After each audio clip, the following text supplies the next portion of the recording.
start motor that you have on the screen is composed by the motor, the solenoid, the fork, the pinion bendix, and the brushes. In other words, the start motor is basically a DC motor, high torque motor, and a solenoid. If you check the slide that you have on the screen right now, this is the typical connection for an start motor in a boat. You have the start motor.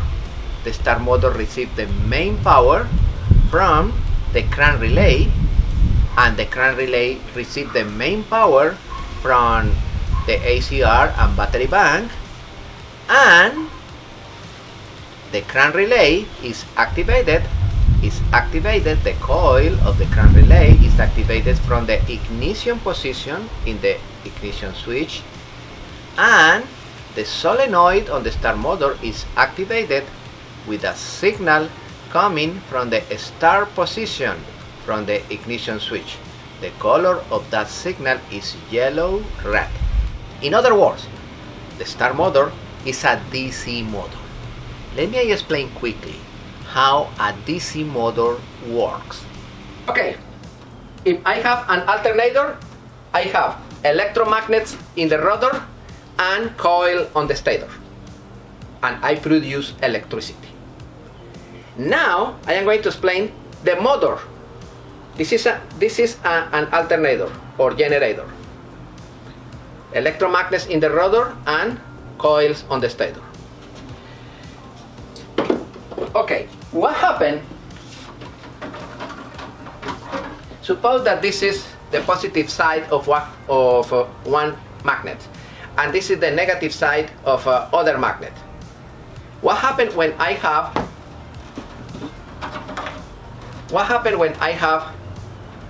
the positive and the negative pretty close? In one moment they attract, and the positive attract the negative, because this is the law of the magnetic elements. What happens if I have two positives pretty close? What happens when the positive magnet is practically in front of the other one? You can touch? No, they repel. What happens if I have electromagnets in the rotor and permanent magnets on the stator?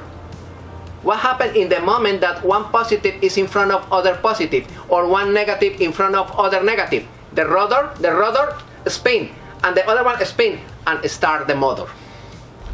What happens when the positive is in front of the negative and you power it, you bring the brushes here and you power the rotor, and immediately you power the rotor starts to spin at higher speed.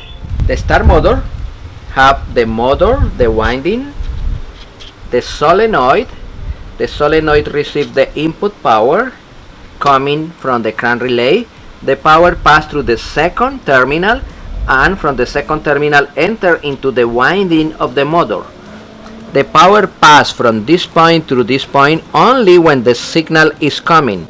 The signal is a yellow-red signal coming from the start position on the ignition switch. For example, in this moment I don't have power here because the crank relay is open.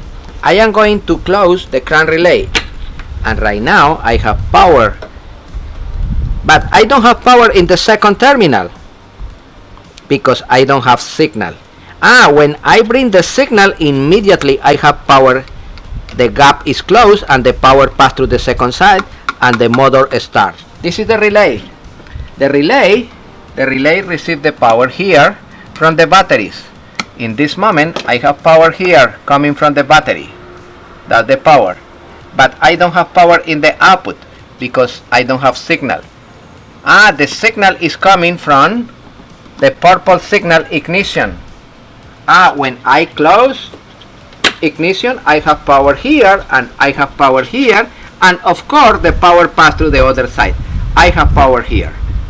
Off, no power here, no signal, I only have power in the first position. I have power on the signal, but I don't have power here. Probably the solenoid is damaged.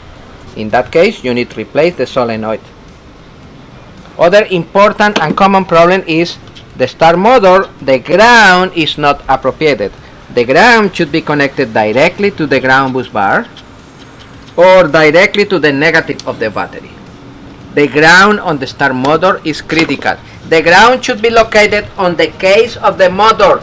Never, my friends, never try to connect the ground in other terminal here on the solenoid. On the solenoid, you only have big positive and signal. Never try to put a ground on the solenoid. Be careful when you tight those terminals, because this is plastic, this is bakelite. If you torque too much, you destroyed the solenoid and you ruin the start motor.